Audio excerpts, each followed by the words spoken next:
धन्यवाद देता हूं मान्यवर काशीराम साहब को धन्यवाद कि उन्होंने उनके संघर्ष से उनके रास्ते पे चल के आज समाज में ये प्यार विश्वास तो पैदा हो गया है कि जो बात हमारा भाई कह रहा है हमें उसको मानना चाहिए।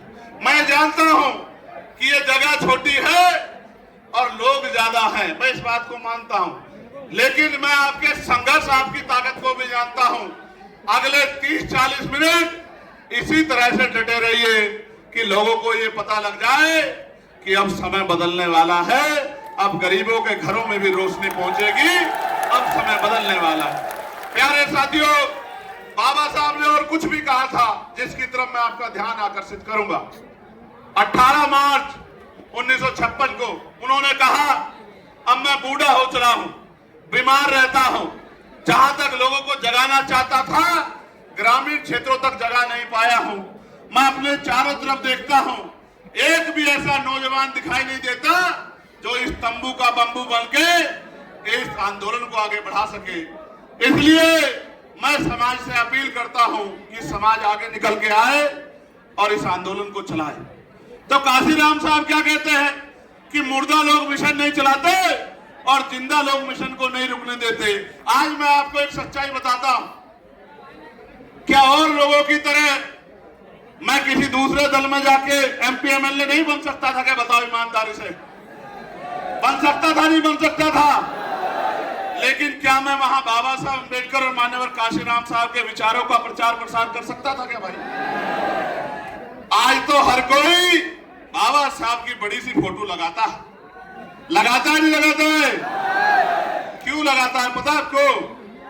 इसलिए लगाता है कि बाबा साहब के चाहने वाले ज्यादा हैं और आज ये बात घर घर तक पहुंच रही है, इसलिए बड़े बड़े फोटो लगाते हैं।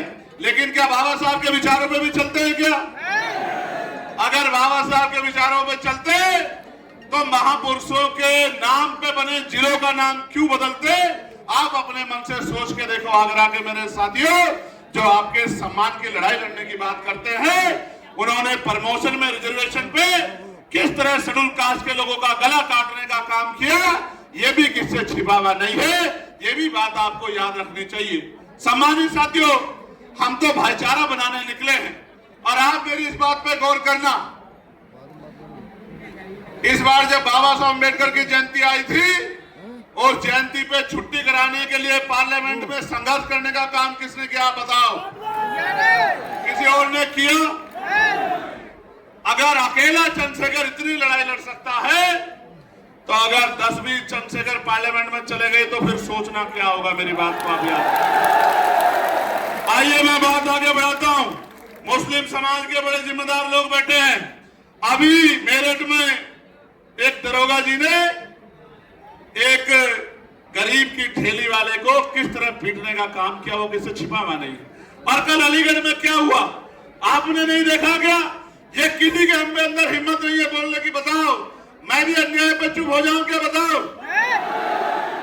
तो आप बताओ, अगर किसी ने अपराध किया है तो उसको कोर्ट सजा देगा, उसको पुलिस सजा दे, उसको पुलिस गिरफ्तार करके ले जाएगी।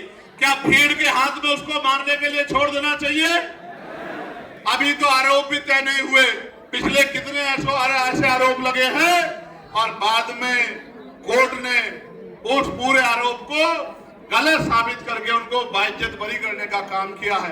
वो बच्चे अपनी पर्ची दिखा रहे थे।